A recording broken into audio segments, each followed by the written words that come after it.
أعوذ بالله من الشيطان الرجيم. بسم الله الرحمن الرحيم.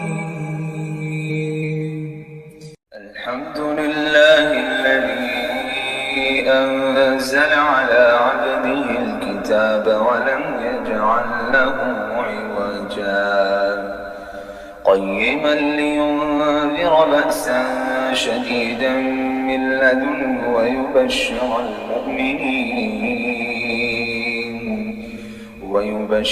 المؤمنين الذين يعملون الصالحات أن لهم أجرا حسنا ماكثين فيه أبدا وينذر الذين قالوا اتخذ الله ولدا. أعوذ بالله من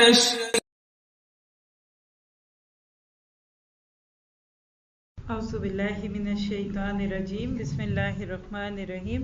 السلام علیکم ورحمۃ اللہ وبرکاتہ. آج انشاءاللہ تعالی ہم تھوڑی سی بات کریں گے کہ رمضان کا استقبال کیسے کریں. ویلکم رمضان 2023. کسی بھی جگہ میں سب سے پہلے ویلکم رمضان پروگرام ہوتا ہے، پھر اس کے بعد زاد الخیر ہوتا ہے اور پھر دورہ قرآن ہوتا ہے. آپ تیار ہیں اس سارے سفر کے لیے؟ انشاءاللہ. اور اللہ نے چاہا تو جتنا بھی لیں گے اللہ ہمیں اس سے بھی زیادہ دے گا. ٹھیک ہے، تو شروع کرتے ہیں. نحمدہ ونصلی علی رسولہ الکریم. اما بعد فاعوذ باللہ من الشیطان الرجیم. رب اشرح لی صدری ویسر لی امری واحلل عقدۃ من لسانی یفقہوا قولی. ربی یسر ولا تعسر وتمم بالخیر. استقبال رمضان 2023. ہر سال رمضان کے استقبال پہ الحمدللہ پروگرامز ہوتے ہیں. تو آج اپنی زبان سے استقبال رمضان کا پہلا لیکچر جو 2023 سے متعلق ہے وہ ہے. آج کا ہمارا یہ لیکچر لاہور میں مسجد عثمان سے ہو رہا ہے، جہاں انشاءاللہ ہمارا دورہ قرآن بھی ہوگا. اللہ کرے کہ یہ ساری نعمتیں ہمیں جو ملتی ہیں ہم اس کا بھرپور فائدہ بھی اٹھا سکیں اور اس سے خیر بھی لا سکیں. استقبال کس کا کیا جاتا ہے؟ جس کا انتظار ہوتا ہے. نہیں، خیر مہمان کا نہیں کیا جاتا. کچھ کی تو جان پہ بنی ہوتی ہے، ہائے مہمان آ گئے مہمان آ گئے. لیکن جس سے محبت ہوتی ہے، جن کے بارے میں انسان کا دل اٹکا ہوتا ہے کہ ہائے کب آئیں گے، دیر ہو رہی ہے، اب آپ بھی جائیں نا. اور خاص طور پہ آپ کبھی بچوں کو استقبال کرتا دیکھا کریں اور بچوں کو انتظار کرتا دیکھیں. ان کے دل چھوٹے سے ہوتے ہیں نا، تو ان سے صبر بھی نہیں ہو رہا ہوتا. ماما کب آئیں گے مہمان، اب کتنی دور ہیں. خود بھی کہیں جا رہے ہوں گے، تھوڑی تھوڑی دیر بعد پوچھیں گے ہم کدھر ہیں، اب کب آئیں گے، کتنی دیر ہے نا. تو رمضان سے اگر محبت ہے تو رمضان کا استقبال بہت اچھا ہوگا. اور اگر ہم رمضان سے محبت نہیں کرتے تو پھر وہ ہمارے باندھے والا مہمان، وہ جو سسرالی مہمانوں کے لیے ہوتا ہے انتظار. اب مجھے نہیں پتا کہ آپ رمضان کا انتظار ایک میکے کے مہمان والا بنا کے کر رہے ہیں یا سسرال والا، جو بھی ہے. لیکن حقیقت یہ ہے کہ رمضان میں ہمارے دل بڑے ہوتے ہیں. وہ شخص جو نماز روزے کا اتنا اہتمام نہ بھی کرے نا، وہ بھی رمضان کا انتظار کر رہا ہوتا ہے. کچھ روزے کے لیے انتظار کر رہے ہوتے ہیں، کچھ تراویحوں کے لیے، کچھ عمرے کے لیے اور کچھ پکوڑے سموسوں کے لیے، کچھ سحریوں کے لیے، کچھ پراٹھا اور دہی اور لسی. کوئی بات نہیں ہے، جس طرح بھی کیجئے تو صحیح نا. تو رمضان حقیقت میں ہمارے دلوں کی بہار ہے. رمضان ایک ایسا مہینہ ہوتا ہے کہ جس کو اللہ تعالیٰ کہتے ہیں شہر رمضان الذی انزل فیہ القرآن. پورے قرآن میں کوئی اور کسی مہینے کا نام لے کر اتنا خوبصورت تعارف نہیں کرایا گیا جتنا رمضان کا تعارف کرایا گیا کہ شہر رمضان الذی انزل فیہ القرآن. سال کے 12 مہینوں میں سے رمضان ایک ایسا خوبصورت مہینہ جس کا نام قرآن میں آ گیا. اور نام بھی آیا تو کس کے ساتھ آیا؟ قرآن کے ساتھ آیا. تو رمضان اور قرآن یہ دو ساتھ ساتھ رہنے والے دوست ہیں، ساتھی ہیں، سنگی ہیں، بیلی ہیں. آپ ان کو الگ نہیں کر سکتے. جب بھی رمضان کا موسم قریب آتا ہے تو ہم اس وقت ذہنی طور پہ تیار ہو چکے ہوتے ہیں. اور آج ہم جس اینگل سے اس کو دیکھیں گے تھوڑا سا، وہ ہمیں سورۃ بنی اسرائیل کی آیت 81 سے ملتا ہے. وَقُلْ جَاءَ الْحَقُّ وَزَهَقَ الْبَاطِلُ إِنَّ الْبَاطِلَ كَانَ زَهُوقًا. اور اعلان کر دو کہ حق آ گیا اور باطل مٹ گیا، اور باطل تو مٹنے ہی والا ہے۔ سورۃ بنی اسرائیل آپ میں سے بہت ساروں کی فیورٹ سورہ ہو سکتی ہے، میری صورتوں کی طرح مجھے بھی سورۃ بنی اسرائیل سے خاص محبت اور ایک الفت اور ایک عجیب سا تعلق قرب محسوس ہوتا ہے، کیونکہ یہ وہ سوراز ہیں، یہ وہ صورتیں ہیں کہ جو حقیقت میں ہمارے دلوں میں ایمان کا بیج ڈالتی ہیں، جن کے اندر سے ہمیں اسلامی شریعت کے ڈوز اینڈ ڈونٹس اور باقی چیزیں بھی ملتی ہیں، اور ہمیں یہ بھی پتہ چلتا ہے کہ اللہ تعالیٰ ہم سے کیا چاہتا ہے یا پچھلی قوموں نے کیا کیا تھا جو ہم نے نہیں کرنا۔ یعنی اس قسم کی بہت ساری چیزیں جو آپ کو مجھے اس قرآن میں نظر آتی ہیں۔ تو جب اللہ تعالیٰ نے نبی صلی اللہ علیہ وسلم کو مکہ کی فتح دی، تو اس فتح مکہ سے پہلے یا اس فتح مکہ کے قریب کا جو دور تھا، اس میں ایسے لگ رہا تھا کہ وہ جو 21 سال کی محنتیں تھیں، مشقتیں تھیں، جو چاروں طرف سے کفر اور کہہ لیجئے کہ شرک اور گندگی اور خرابی کے جو بت ہیں نا، وہ ٹوٹنے لگ گئے ہیں۔ تو اتنے میں ایک آواز آتی ہے کہ وَقُلْ جَاءَ الْحَقُّ وَزَهَقَ الْبَاطِلُ إِنَّ الْبَاطِلَ كَانَ زَهُوقًا، حق آ گیا ہے، باطل چلا گیا۔ 13 سال مکہ کا دور بہت ہی ظلم اور بربریت سہنے کا دور تھا، پرسیکیوشن تھی، وَالْفِتْنَةُ أَشَدُّ مِنَ الْقَتْلِ والی بات تھی۔ کبھی بی بی سمیہ کی کہانی آپ پڑھتے ہیں تو کبھی حضرت بلال کے اوپر ظلم و ستم کی کہانی پڑھتے ہیں، اور کہیں آپ کو حضرت عمر فاروق جیسے جعلے لوگوں کے مسلمان ہونے کی خبریں ملتی ہیں، اور کہیں حمزہ مسلمان ہوتے ہیں۔ یعنی مکہ کا جو 13 سالہ دور تھا نا، وہ بہت ہی زیادہ آپ کہہ سکتے ہیں کہ اس طرح کا دور تھا کہ جس کے بارے میں آپ کہہ سکتے ہیں کہ کوئی بہت زیادہ مسلمانوں کی سے نہیں تھی۔ ہر دن ہر موقع ایسے لگتا تھا کہ ہر دن کوئی نئی کہانی، ہر گھر میں ایک شور مچا ہوا ہے، ایک ایسی کہانی ہے، ایک ایسی چیزیں ہیں کہ جس کے بارے میں آپ سوچ میں پڑ جاتے ہیں کہ کیا ہوگا، کیسے ہوگا، کیا نہیں ہے۔ اور اتنے میں ایک آواز آتی ہے کہ اللہ نے اِنَّا فَتَحْنَا لَكَ فَتْحًا مُبِينًا، صلح حدیبیہ کے سفر سے واپسی پہ اللہ نے سورہ فتح کی جو آیات نازل کروائیں کہ ہم نے آپ کو فتح مبین دے دی، تو لوگوں نے اس وقت تو نہیں سمجھا کہ یہاں تو آج ہم دب رہے ہیں، آج تو ہم بالکل بھی کسی بھی قسم کی کوئی بات اپنی منوا کے نہیں آئے، دوسری طرف کہہ لیجئے کہ ون سائیڈڈ صلح کر لی اور اللہ کے نبی صلی اللہ علیہ وسلم کی بات مانی نہیں گئی، بس آپ تو ایسے ہی پتہ نہیں کیوں باتوں میں آ گئے۔ لیکن لوگوں کو نہیں پتا تھا کہ آج ایک ایسی تاریخ بننے والی ہے کہ جس کی مثالیں دی جائیں گی۔ قصہ مختصر، 2 سال کے عرصے کے دوران ہی لوگ خود بھی اپنی شرطوں پہ قائم نہ رہ سکے اور حالات ایسے بن گئے کہ مکہ فتح ہو گیا۔ فتح مکہ کیا تھی؟ حق کی فتح تھی۔ آپ اور میں جو ہی رمضان آ جاتا ہے تو ہم رمضان کے بارے میں بڑے ڈیفینسو ہو جاتے ہیں، نہیں نہیں یہ ٹائم ٹھیک نہیں، ہم نے سونا ہے، نہیں نہیں وہ ٹائم نہیں، یہ ہمارے افطاری بنانے کا وقت ہے، نہیں نہیں نہیں ہم جا کے نہیں سن سکتے، ہم گھر سے ہی سن لیں گے، اس لیے کہ اس وقت ہمیں جانا مشکل لگتا ہے۔ یعنی کوئی ایک کہانی، کوئی ایک بات۔ ہمارے ہاں تو ایک ایسا تصور بنتا جا رہا ہے کہ روزہ رکھ کے سو جاؤ، نمازیں بھی اللہ سے معاف کرا لیں گے۔ صحابہ نے کیا کچھ نہیں کیا۔ کبھی آپ نے اپنی زندگی میں اس چیز کو محسوس کیا کہ جتنے بڑے کارنامے ہیں وہ کب ہوئے، کہاں ہوئے؟ رمضان میں ہوئے۔ نبی صلی اللہ علیہ وسلم کو اللہ تعالیٰ نے جتنی بڑی بڑی آزمائشوں میں ڈالا وہ رمضان میں ڈالی گئی تھی، انہوں نے کوئی چوں چرا نہیں کیا۔ ہمارے پیٹ بھرے ہوئے، ہمارے پیٹوں کے اندر اتنا کھانا ہے کہ اس کو ہضم کرنے کے لیے پھر کچھ کھانے کی ضرورت پڑتی ہے، پھر بھی جگہ نہیں ہوتی، اور ہم پھر کہتے ہیں ہم کیا کریں، پراٹھے ہم کھا کے سوتے ہیں۔ صحابہ کرام نے مجھے نہیں لگتا کبھی انڈے پراٹھے کے ساتھ روزہ رکھا ہوگا، ان کے پاس تو ستو ہی آ جاتا تو بڑی بات تھی، کھجور ہی آ جاتی تو بڑی بات تھی۔ لیکن حقیقت یہ ہے کہ پیٹ جتنا بھر جاتا ہے نا، کام کرنا اتنا مشکل ہوتا ہے۔ It's true. ابھی بھی آپ بڑے شوق سے اور ذوق سے بیٹھے یہاں سن رہے ہیں نا، لیکن آپ دیکھیں گے کہ جب نیند آنے لگ جاتی ہے، جب پیٹ بھرا ہوتا ہے، ابھی بھی یہاں آپ کو پراٹھے کھلائے جائیں اور کہا جائے بیٹھ کے سوئیں تو آدھا وقت آپ سوئی رہیں گے۔ کیوں؟ اس لیے کہ بھرے پیٹ کے ساتھ نیند ہی آتی ہے۔ صحابہ کرام نے اپنی زندگیوں میں وہ بڑے بڑے کارنامے انجام دے لیے، اس لیے دے لیے کہ ان کے پیٹوں پہ پتھر بندھے ہوئے تھے۔ آج ہمارے پیٹوں پہ پتھر تو نہیں بندھے ہوئے، لیکن ہمیں بیلٹیں باندھنی پڑتی ہیں پیٹ کو کم کرنے کے لیے۔ آج ہم پیٹ پہ پتھر نہیں باندھتے، لیکن ہم پیٹ کو کسی نہ کسی طرح سے دبا کے رکھنا چاہتے ہیں تاکہ کیا ہو، پیٹ اندر چلا جائے.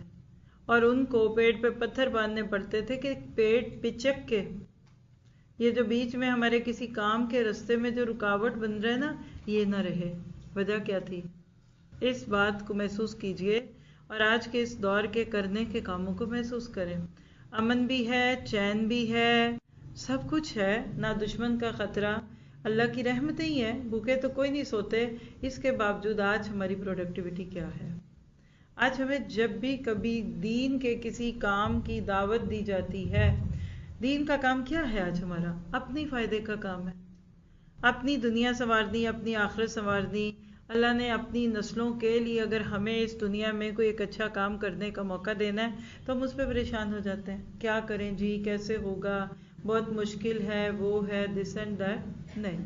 وَقُلْ جَاءَ الْحَقُّ وَزَهَقَ الْبَاطِلُ إِنَّ الْبَاطِلَ كَانَ زَهُوقًا. آپ کے میرے پاس تو حق آیا ہوا ہے، ہمیں تو اس حق کو پانے کے لیے کوئی مارے نہیں کھانی پڑی، کوئی پریشانیاں نہیں سہنی پڑی. ہم اپنے آپ کو تو ساری چیزوں کے ساتھ ریلیٹ کریں جس میں صحابہ کرام تھے تو ہم تو شرمندہ ہو جائیں. ہمیں تو اپنے روزوں میں سے نفاق کی بو آنے لگے، ہماری تو تراویحوں میں سے دکھاوا اور ریاکاری نظر آنے لگے، ہماری تو رسمی رواجی نیکیاں ہیں اور اس کے اوپر بھی ہمارا مان تو کوئی دیکھے. کیا کسی دن دہی نہ ہو اور روزہ رکھ لیں، سارا دن اسی کو سلواتے دیتے رہیں گے. پیاس لگ رہی ہے، آج دہی نہیں پیا، پیاس لگ رہی ہے، آج لسی نہیں بنائی، آج پراٹھا نہیں کھایا. آج افطاری میں صرف آپ ایک دن پکوڑے یا سموسے نہ بنائیں، منہ لٹک جاتے ہیں. بچوں کو لگتا ہے ان کا روزہ قبول ہی نہیں ہوا. امی نے نہیں پکوڑے بنائے تو اللہ نے بھی نہیں قبول کیے. بنائیے، منع نہیں ہے، لیکن اصل بات یہ ہے کہ ہم حقیقت میں دیکھیں تو ہم اس رمضان کو جو بھی ہماری زندگیوں میں اللہ کرے آ جائے. شعبان کے مہینے میں ہم داخل ہو چکے ہیں، دعا کیجیے اللہ میں رمضان میں بھی داخل کر لے. یہ سٹرگل کا مہینہ ہے، یہ محنتوں کا مہینہ ہے، یہ اپنی پچھلی زندگی کے گناہوں کو معاف کرانے کا مہینہ ہے، کیونکہ ایک رمضان سے دوسرا رمضان بیچ کے گناہوں کی معافی ہے. رمضان اصل میں روح کی خوراک کا مہینہ، آپ کہہ لیں کہ روح کی آبیاری کا مہینہ. اللہ تعالیٰ نے 2 دسترخوان رکھے ہیں ہمارے سامنے. ایک زمین کا، زمین کیا ہے؟ ایک دسترخوان ہے، ٹیبل کلاتھ ہے کہ انار کہاں سے نکل رہے ہیں، سیب کہاں سے آ رہے ہیں، انگور کہاں سے آ رہے ہیں، اسی سوکھی مٹی میں سے سب کچھ نکل کے آ رہا ہے نا. تو اللہ سبحانہ تعالیٰ نے اس زمین سے آپ کی میری ضروریات کو پورا کروایا اور ہم ان ساری ضروریات کو پورا کرنے کے چکر میں اتنے بزی کہ ہمیں موقع ہی نہیں ملتا کہ ہم کچھ اور کریں. رمضان میں بھی ہم بہت کھاتے ہیں، اس میں کوئی شک نہیں ہے، لیکن رمضان میں جو ڈیوریشن بیچ میں لمبا کر دیا جاتا ہے اسی سے کچھ نہ کچھ ہماری اسپرچویلٹی جو ہے وہ بڑھ جاتی ہے. کل مجھے کوئی بتا رہا تھا کہ کوئی نئی ڈائٹ ہے اور اس کا نام یہ ہے. میں نے کہا ہوتی کیا ہے؟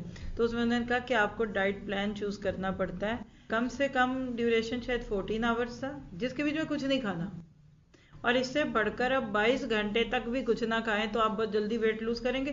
پھر یعنی باقی جو گھنٹے جو مرضی کھائیں. تو میں نے کہا روزے کیا ہیں؟ ایک ناروے کے روزے لے لیں گرمیوں کے اور ایک سردیوں کے لے لیں. یعنی آج آپ روزوں کو اگر سامنے رکھتے ہیں اور آپ دیکھتے ہیں کہ اللہ نے فطری طور پہ آپ کی میری ضروریات کو پورا کرنے کے لیے یہ سارا کچھ کیوں رکھا بھلا؟ اس لیے رکھا کہ ہم کچھ وقت اپنی اس روح کو بھی دے سکیں کہ جو ہمارے جسموں میں پڑی ہوئی ہے. آج اس سال کے رمضان کے اس دن میں جو کہ آنے والا ہے اور ہم اس کی تیاری کرنے بیٹھے ہیں، نیت کیجئے جو مرضی ہو جائے، جیسا بھی ہو جائے، ہم نے اپنے اسپرچل لیول کو سٹرونگ کرنا ہے. اس سال کا رمضان میری زندگی کا بہترین رمضان ہوگا، بولیے انشاءاللہ. میں پوری محنت کروں گی، اس رمضان کے مہینے سے خیر کو لینے کی کروں گی، وقت ضائع نہیں کروں گی، محنت کروں گی. اور پھر سب سے بڑی بات ہے کہ کوئی بڑا کام کرنا. آج سے ہی دعا مانگ لیجئے کہ اللہ اس مہینے مجھ سے کوئی بڑا کام لے لے. اے مالک مجھ سے کوئی بڑا کام لے لے. بڑے کام سے مراد یہ نہیں ہوتا جس کو ہزاروں لاکھوں لوگ سننے دیکھنے لگ جائیں، پڑھنے لگ جائیں، لوگ اس کو جاننے لگے. بڑا وہ کام ہوتا ہے کہ جس کے بعد آپ سے کوئی باقی رہنے لی نیکی ہو جائے. بڑا کام وہ ہوتا ہے جس کو اللہ تعالیٰ قبول فرما لیں، جس کے بعد آپ اس پوری دنیا کے اوپر جو اس وقت رنگ آمیزی ہو چکی ہے اس سے ہٹ سکیں۔ آپ دیکھیے کہ ہر سال اگلے سے اگلا فتنوں کا دور بڑھتا جا رہا ہے۔ صرف میں دورہ قرآن 22 کو لے لوں اور آج 23 پہ میں آ رہی ہوں، اور اگر اللہ نے مجھے مہلت دی اور میں انشاءاللہ آپ کو دورہ قرآن کرا سکی، آپ دیکھیے گا نہ چاہتے ہوئے بھی 20% نئی اگزامپلز ہوں گی۔ میں خود فیل کر سکتی ہوں یہاں بیٹھ کر کہ دورہ قرآن 22 جو اس سے پچھلا تھا، اس میں اور اس کے بیچ میں اب تک میرے علم میں کتنی نئی چیزیں آ گئی، دنیا میں کتنے نئے رنگ ہو گئے، دنیا کے حالات بدل گئے، نئے فتنے سامنے آ گئے، پرورش کے، تربیت کے، بچوں کے، حالات کے، اور پوری دنیا کا اس وقت حال کیا ہے کہ وہ گولڈ پلیٹڈ لوہا آپ کو سونا بنا کر دکھا رہی ہے، اصلی پہ نقلی، نقلی پہ اصلی کا رنگ بنا کر دکھایا جا رہا ہے۔ جو نہ خوب تھا وہی خوب ہوا کہ غلامی میں بدل جاتا ہے قوموں کا ضمیر۔ آج یہی ہو رہا ہے۔ آج ہمارے بچوں کی سوچیں بدلی جا رہی ہیں۔ غیر محسوس قسم کا ایک ایسا زہر ہماری نسلوں کو جو پلایا جا رہا ہے۔ اگر یہاں رہتے ہوئے ایک لیٹر جو آپ کو بھی میرا لے کو 20 جگہ سے تو آیا ہوگا، مجھے تو شاید اس سے بھی زیادہ جگہ سے آیا، اور لوگوں نے پوری کوشش کی کہ میں اس موضوع پہ بات کروں کہ آپ کے اس ملک میں اس وقت جو آپ کے بچوں کے ایجوکیشنل ادارے ہیں نا، وہ لوگوں کی سوچ بدلنے کا ذریعہ بن چکے ہیں، جہاں سے بچوں کی وہ سوچیں بدل کے پیش کی جا رہی ہیں کہ جن کو اگر آپ کہہ دیں کہ آپ جیسے دوستوں کے ہوتے دشمنوں کی کیا ضرورت ہے، اور اگر آپ ریسرچ کروا لیں، تحقیقات کروا لیں، کوئی بات ہے ضرور۔ وہ بچے جو اسکولوں میں پڑھنے جاتے ہیں، کالجوں میں وہ کوئی ڈگری لینے جاتے ہیں، غیر محسوس طریقے سے ان کو غیر اسلامی چیزیں اس طرح کر کر کے دکھائی جا رہی ہیں کہ کچھ تو سوچو، تم نے تو یہ کبھی نہیں سوچا ہوگا، تم تو سوچو۔ بات سچ ہے، حقیقت ہے۔ لوگ آپ کے بچوں کو یہ پیغامات ڈھکے چھپے نہیں، اب آپ کو وہ کھل کر دے رہے ہیں کہ بھائی بہن کا تعلق بھی اگر قائم ہو جائے تو کوئی بری بات نہیں۔ اور میں کیا کہوں آپ کو، ذرا سا سوچیے تو صحیح اس پہ، ہم کیسے پنپیں گے، ہم کیسے جئیں گے اگر آپ نے، میں نے اس کتاب کو عام نہ کیا، ہم نے اس قرآن کو عام نہ کیا۔ آج تو آپ سے اس سوچ سے بھی کہیے کہ میں دورہ قرآن کیوں کروں، میں کیوں آؤں اس مسجد میں روز دورہ قرآن سننے، میں نے پچھلے سال بھی تو کر ہی لیا تھا نا، اب اس کے بعد کیا ہے اور اس کے بعد کیا ہے اور کس طرح سے، اور میں کیا یہ کروں۔ تو میں آپ کو بتانے لگی ہوں کہ اگر آپ نے یہ کتاب عام نہ کی تو آپ کی نسلیں بہہ جائیں گی، آپ کے گھروں میں بھی آپ کی بیٹیاں محفوظ نہیں ہیں۔ وہ دور چلا گیا اب جس کو آپ پیچھے کرتے ہیں۔ فائدے کی خاطر یہ میں آپ کو ایک رپورٹ پڑھ کے سنا دیتی ہوں، اور اس سے پہلے قرآن کی آیت، وَلَا تَلْبِسُوا الْحَقَّ بِالْبَاطِلِ وَتَكْتُمُوا الْحَقَّ وَأَنْتُمْ تَعْلَمُونَ۔ سورۃ بقرہ کی یہ آیت ہے 42، باطل کا رنگ چڑھا کر حق کو مشتبہ نہ کرو، اور نہ جانتے بوجھتے حق کو چھپانے کی کوشش کرو۔ یہ کسی ایک بڑی مشہور یونیورسٹی کا ایک کوئز پیپر ہے، جو مجھے آرٹیکل ملا، میں ایز اٹ از پڑھ کے سناتی ہوں۔ آپ یہ صحیح ہے تو صحیح ہے، غلط ہے تو میرا نہیں خیال کہ غلط ہے، لیکن میری اپنی رائے سے زیادہ آپ کے لیے اس میں ایک آگہی کی ضرورت ہے، اور آپ سے اس کمپیکٹ ماحول میں بیٹھ کر اس بات کو کرنے کا مقصد یہ ہے، خدا را اپنی آنکھیں کھولیں۔ کل محفل میں بیٹھے ہوئے کسی نے بتایا کہ 19 لاکھ روپے ایک سال کی بچے یا بچی کی فیس جاتی ہے کالج میں، جہاں بھی وہ پڑھ رہا ہے، شاید ڈاکٹر بن رہا ہے یا کیا بن رہا ہے، پرائیویٹ کالج ہے، یونیورسٹی ہے۔ وہ کہتی ہے کہ 19 لاکھ روپے جمع کرتے ہیں ان کے فادر، اور وہ جمع کر کے قسط دیتے ہیں سال کی، اور پھر اگلے سال کے لیے جمع کرنا شروع کر دیتے ہیں۔ اور وہ جو بچی ساتھی وہ خود بھی ڈاکٹر تھی، اور دوسری جو تھی وہ بتا رہی تھی کہ 5 سال میں جب آپ 19 کریں اور پھر اوپر کے جو خرچے ہیں، 2-2.5 کروڑ روپے میں ایک بچہ ڈاکٹر بنتا ہے۔ جاب پھر میرٹ پہ نہیں ملتی۔ 19 لاکھ فیس دے کر جو ماں باپ بچے کو 5 سال پڑھوائیں گے، تو وہ جاب دلوانے کے لیے بھی 8-10 لاکھ دے لیتے ہیں، ان کے بچوں کو جاب مل جاتی ہے۔ پہلے سفارش سے مل جاتی تھی، اب سفارش سے نہیں ملتی، اب پیسوں سے ملتی ہے. اور میں نے کہا کون لیتے دیتے؟ کہتے وہی جنہوں نے چوز کرنا ہوتا ہے. خود کہتے ہیں جا کے باہر ہمارے کلرک سے بھاؤ تاؤ کر لیجئے. آپ کو کس رمضان کی ضرورت ہے؟ میں کہتی ہوں آپ کو وہ 2021-90 والے رمضان کی ضرورت ہے اس وقت. اِنَّ فَتَحْنَا لَكَ فَتْحًا مُبِينًا والا. یہ 1947 والا پاکستان پرانا ہو گیا. واقعی اس وقت نئے پاکستان کی ضرورت ہے. کسی کا بھی سلوگن تھا نا یہ آپ کی سیاسی جماعتوں میں، ہمیں اس سے نہیں کچھ لینا دینا. ہمیں اتنا پتا ہے کہ ہم نے اس ملک کا حلیہ بہت بگاڑ دیا. ہر سال رمضان آپ کو مجھے یہ پیغام دینے آتا ہے کہ اٹھو اس قرآن کو عام کرو. تو پیغام سن لیجئے. یہ لکھتی ہیں کہ یہ اسلام آباد کے ایک نجی یونیورسٹی کا انگریزی کا پرچہ ہے. سوال پڑھیے. جولی اور مارک بھائی بہن ہیں. وہ کالج سے گرمیوں کی چھٹیوں میں فرانس میں اکٹھے سفر کر رہے ہیں.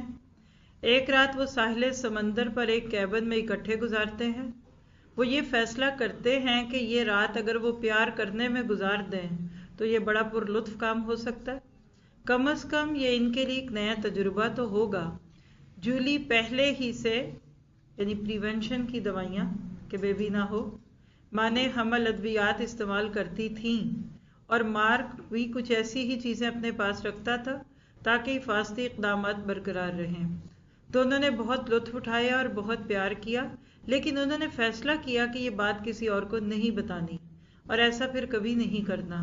یہ رات ان کا خاص سیکرٹ تھا اور اس نے ان میں مزید قربت پیدا کر دی. اب یہ فضول ولگر اینٹی کہہ لیجئے کہ اسلام نہیں، اینٹی فطرہ کہ سگے بھائی بہن کو اس طرح پیش کر کے. اب سوال دیکھیے جو بچوں سے کیا پوچھ رہے ہیں. بتائیے، یہاں سے کوسچن شروع ہوتا ہے، بتائیے کیا دونوں نے جو کام کیا وہ درست تھا؟ اپنے جواب کے لیے مناسب دلائل بھی دیجیے. اپنے مشاہدے کی حد تک کچھ مثالیں بھی دیجیے. لا حول ولا قوت الا باللہ. ممتحن کون ہے؟ امتحان لینے والے.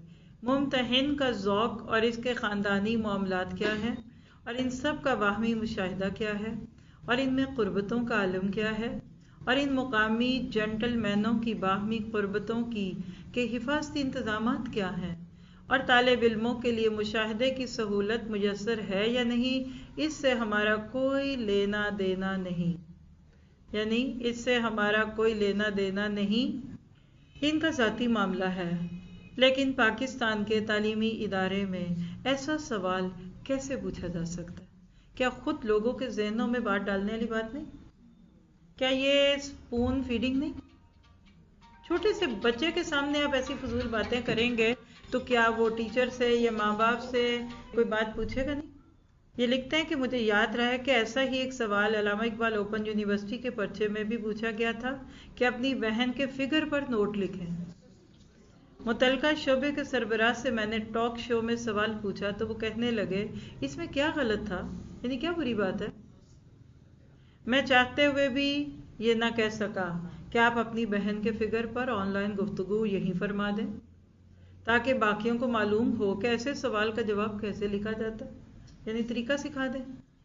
سوال یہ ہے کہ یہ محرم رشتوں کو جنسی آلودگی کا نشانہ بنانا اور نشانہ بنایا جانا کس کی حکمت عملی ہے؟ یہ سوچیے. اب اگر پرچوں میں یہ حالت ہے تو کلاس روم کا ماحول کیسا ہوگا؟ حکومت پاکستان کہاں ہے اور کیا اسے یاد رہے؟ آئین کے آرٹیکل 31 نے اس معاملے میں کیا رہنمائی فرمائی ہے؟ تو لہٰذا روشن خیال مقامی جنٹل مین اپنے معاملات اور ایسی باتیں تعلیمی اداروں پہ جو کر رہے ہیں اس کی ایک چھوٹی سی مثال تھی، آپ سب تک پہنچی ہوگی کیونکہ یہ بہت سارے لوگوں کی طرف سے ایسی میسیجز آئے. اب مجھے بتائیے کیا قرآن پڑھنا چاہیے کہ نہیں، کیا دن رات ایک کرنا چاہیے کہ نہیں؟ وقت فرصت ہے کہاں، کام ابھی باقی ہے. دنیا میں بھی نور توحید کا اتمام ابھی باقی. لوگوں کو سمجھ ہی نہیں آتی کہ لوگ کیوں بولتے ہیں، لوگ کیوں آرام نہیں کرتے، لوگوں کے پاس مشکل کیا ہے. اب یقین کیجئے کہ جس کو آج اردو کے ایک بڑی مشکل لفظ میں بولو نا، قحط الرجال، قحط کہتے ہیں نا جس کو اردو میں، قحط ہے لفظ، قحط الرجال ہے. آج لوگوں کا قحط پڑ گیا. انسانوں کے روپ میں صرف مشینیں پھر رہی ہیں ہمارے ارد گرد، یا خود غرضی کے ساتھ یا مجبوریوں کے کھاتے میں اپنی روزی روٹی کے کام کرنے کے لیے دنیا میں سفید پوش لوگ بیٹھے. وہ لوگ جو دوسری دنیا کو سرو کریں وہ بہت تھوڑے ہیں. 3 دن ہو گئے مجھے آپ کے سر کو مستقل فون پہ ڈفرینٹ لوگوں سے بات کرتے. ان کو کسی ایک بردر نے کام دے دیا کہ ایک ہم کانفرنس یا کوئی ایسی چیز کر رہے ہیں تو ہمیں اس کے لیے میل سپیکرز کی ضرورت ہے، اور فلاں فلاں ان کو تھا کہ ہماری فیملی میں چونکہ ایسے لوگ ہیں تو ان سے کسی سے رابطہ کروا دیجئے تو کوئی ہو جائے. اب ان کے اوپر کوئی کام لگ جائے، صحیح اللہ کا بندہ، ایک کو کر، دوسرے کو خود نہیں، دوسرے کے الوا پوچھ. اور جدھر بھی بات کی ابھی تک سب نے یہ کہا کہ ہم بہت بزی ہیں، ہمارے پاس پہلے ہی کام ہے. تو مجھے صبح کہنے لگے کہ آپ کسی کو جانتی ہیں، کوئی میل، کوئی بردر، کسی نے ایک ایسی کانفرنس ٹائپ جگہ رکھی ہوئی ہے تو وہ وہاں ڈفرینٹ سپیکرز کو بلانا چاہتے ہیں. یعنی کوئی بھی اویلیبل نہیں ہے. کہا تو رجال ہے، باقی کیا کر رہے ہیں. آپ دیکھیں نا، جیسے رمضان آتا ہے نا، اس سے پہلے بھی بلکہ پورا سال ہی الحمدللہ، ہمارا تو پورا سال ایک ہی جیسا ہے، الحمدللہ بنعمتہ تتم الصالحات. ایک دن میں 2 دفعہ بھی کہیں جانا چاہیں تو اللہ کی رحمت سے اس کے مواقع موجود ہیں. لیکن لوگ نہیں ہیں اتنے آپ کے پاس باقی کی طرح کہ آپ کو مجھے دیندار، علم والے، حافظ، عالم بیٹے اور بیٹیاں پیدا کرنے کی ضرورت نہیں. یا ہمارے جو بچے ہیں ان کو ہم نے نہیں پڑھانا. آپ کو پتا ہے کہ اس ملک میں کتنے ڈاکٹر بے روزگار ہیں. جوہر آباد کی خبر تھی اس دن، کوئی بتا رہی تھی کہ میں نے کہا شاید پورے پاکستان کی بتا رہی ہیں، پرسنٹیج بتا رہی ہوں کہ جتنی درخواستیں وہ بچی بتا رہی تھی کہ آئی تھیں اور اس میں سے جتنوں کو چوز کرنے تھے وہ ریئلی 5% تھا. 1 لاکھ کتنے ڈاکٹرز بیٹھے ہوئے جوہر آباد میں جو جاب لینا چاہ رہے ہیں، اور جو ہاسپٹلز اور جہاں سے ویکینسیز نکلتی ہیں وہ شاید few thousand ہیں. تو کہتی وہ میرٹ پہ تو ملتا ہی نہیں، وہ تو 8-10 لاکھ روپے دیں گے تو ملے گا. یہ سارے ڈاکٹر اگر دین والے ہو جاتے، ساتھ دین بھی سیکھا ہوتا، ادھر دکان نہ چلی ادھر چل جاتی. ہم یہ سوچتے ہمارے بچے دین پہ آئیں گے بھوکے مریں گے، چلو ڈاکٹر بنیں گے، 4-5 لاکھ روپے تنخواہ لگنی، مولوی لگ گئے تو 20,000 سے زیادہ مؤذن کو کسی نے پے نہیں دینی، ساتھ کہنا مسجد بھی صاف کیا کرو. لا حول ولا قوت الا باللہ. آپ کے اس پاکستان کو علم کی ضرورت ہے، قرآن کو عام کرنے کی ضرورت ہے. آپ کے مردوں نے ماشاءاللہ جو کمایا ہے، اب مہنگائی کا دور ہے، پیٹرول مہنگا ہو رہا ہے، گیس مہنگی ہو رہی ہے، پھر بھی گزارا ہو جانا ہے. ظاہری بات ہے کہ اگر چیزیں مہنگی ہوں گی تو وہ جو کما رہے ہیں وہ بھی اس کا مہنگا کر دیں گے. جو دکاندار ہیں ان کی تو لاٹریاں نکل آئیں، 4-4 6-6 مہینے کے سٹاک رکھے ہوتے ہیں، ڈالر کے ساتھ ان کی چیزیں اندر بیٹھی سونے کی طرح ڈبل ہو گئی. انہوں نے جھٹ سے قیمتیں بدل دی، چاہے قیمتیں اوپر دوسری بھی لگی ہیں کیونکہ قیمت باہر سے ڈالر بڑھا، انہوں نے اس کی پرائس کو انکریز کر کے آپ کی گروسری اور یہ امپورٹڈ فوڈ اور یہ جو بچے آپ کے کھاتے پیتے ہیں اس کو بڑھا دیا. لیکن اس وقت تو رجال ہے. یہ سب کچھ آپ کا کب ختم ہوگا؟ آپ کے میرے، ہم اس چھوٹے سے پاکستان کو پوری دنیا کا ایک سمبل سمجھ لیں. جب تک ہم قرآن کو عام نہیں کریں گے، یہ مسجد رہتی دنیا تک اور آپ اور میں رہتی زندگی تک، اس قرآن کے نور کو پھیلانے کی نیت کیجیے. آپ کا میرا کام اتنا ہی ہے. وہ کہتے ہیں کہ کس کو ہے مان کہ ہمارے کہنے سے بہت کچھ ہو جائے گا. حضرت ابراہیم علیہ السلام کے لیے جب آگ چلائی جاتی تھی تو ایک چڑیا اپنی چونچ میں پانی بھر کے آگ پہ پھینکتی تھی، تو کسی نے اس کا مذاق اڑا دیا کہ تیری اتنی سی کوشش سے کیا ہونا ہے، یعنی اتنا بڑا الاؤ اور تیری چونچ کا پانی. تو اس نے کیا کہا تھا کہ مجھے کیا لگے، میرا تو یہ دعویٰ بھی نہیں ہے. ہاں میں یہ جانتی ہوں کہ کل قیامت کے دن اللہ کو یہ کہہ دوں گی کہ اللہ میں آگ جلانے والوں میں نہیں تھی، بجھانے والوں میں تھی. آپ نے بچپن سے یہ باتیں سنی ہیں، نکار خانے میں طوطی کی آواز کون سنے گا. چلے ہم طوطیاں ہی صحیح نہ سنے کوئی ہماری بات، کل کہہ تو دیں گے نا کہ اللہ ہم نے اس درد کو عام کیا تھا. روایتی پڑھائی چھوڑ دیجئے، رسمی عبادات چھوڑ دیجئے. یہ جو نماز روزہ حج ہے یہ ہماری عادت بن چکی ہے اس وقت. اس سال آپ نے قرآن کو ایسے پڑھنا ہے کہ وہی بات ہے کہ والذین آمنوا اشد حبا للہ، ایمان والے اللہ سے محبت میں شدید ہے. یہ جو نبی صلی اللہ علیہ وسلم نے ایک گروہ تیار کیا تھا نا صحابہ کرام، یہ قرآن پڑھنے والے لوگ تھے، یہ اصحاب صفہ تھے، یہ رات کے رہبان تھے، دن کے فرسان تھے.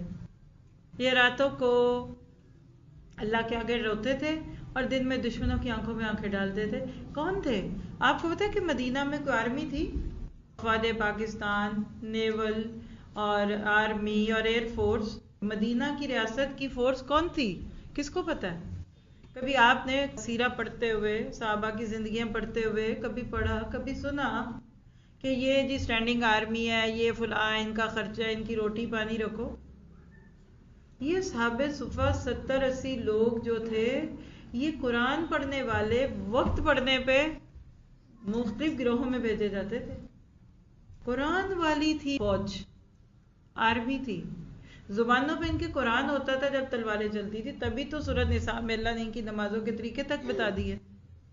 صلاۃ الخوف کیا تھا؟ تھوڑے آگے چلے جائیں، تھوڑے پیچھے چلے جائیں، نبی کے ساتھ جماعت سے پڑھ.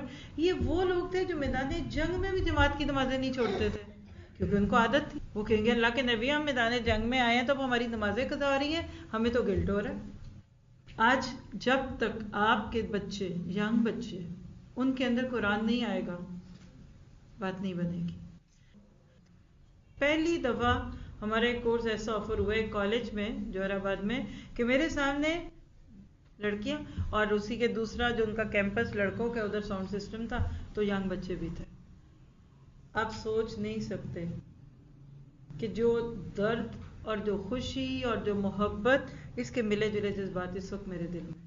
پچھلے ویک سے اب تک میرے کہہ لیجئے کہ درد میں بھی کوئی سوا ہو چکا ہوگا اضافہ، اور ایمان اور کام کرنے کی ارج میں بھی اضافہ ہو گیا کہ ابھی بڑی ضرورت ہے. آپ کو ایسے لگنے لگتا ہے کہ آپ کا کھانا ہے اور آپ کے ارد گرد لوگ قحط سے مر رہے ہیں، آپ کے پانی اور لوگ پیاس سے مر رہے ہیں، لوگوں کے گھر ٹوٹ رہے ہیں، آپ کو پتا ہے، اور آپ آرام سے بیٹھے ہیں. اللہ نے آپ کو قرآن پڑھنے کے بعد سمجھ دے دی ہے کہ میاں بیوی کے ٹوٹتے رشتے کو کیسے جوڑنا ہے. لیکن اگر ہم ان سب چیزوں کو چھوڑ کر اپنی ذاتی زندگی میں کھو جائیں، تھوڑے کام ہوتے ہیں، کس کو نہیں ہوتے، اور کیا ملتا ہے اس سے. لیکن آپ بس اس ساری باتوں سے یہ سمجھیں، آج اس چیز کی نیت کیجئے کہ ہم جتنے لوگ یہاں بیٹھے، ہم میں سے ہر ایک نے 10-10 لوگوں کو ایٹ لیسٹ اپنے ساتھ لا کر دورہ قرآن کرنا. نیت کرتے کہ اپنے قرآن کو عام کرنا، ارادہ، خواہش، تمنا، اور اینڈ پہ کہنا نہیں ارادہ خواہش تو بڑی ہے، بس ٹائم نہیں ہے. آپ دیکھیے کہ ہم مسلمان بچیں گے ہی تب جب ہم یہ سب کام کریں گے، اور جتنا زیادہ ہم ان چیزوں کو لے کر چلیں گے اتنا اللہ تعالیٰ ہمارے لیے آسانی کرے گا. اللہ تعالیٰ سے یہ دعا ہے کہ ہماری زندگی کا یہ بہترین رمضان ہو. پلاننگ کیجئے، ارادے کیجئے، کوششیں کیجئے، اور جو بھی چیز آپ کو جس جگہ سے، جس طریقے سے، دی بیسٹ طریقے سے مل سکتی اس کو لیجئے. اور جب تک ہم پلان نہیں کرتے نا، ہمارے کام فیل ہو جاتے ہیں. اپنا خود محاسبہ کریں، پچھلے سال میں کیسی تھی، جسم میں طاقت زیادہ تھی، کوئی بیماری تھی کہ نہیں، اس سال کیسی ہوں.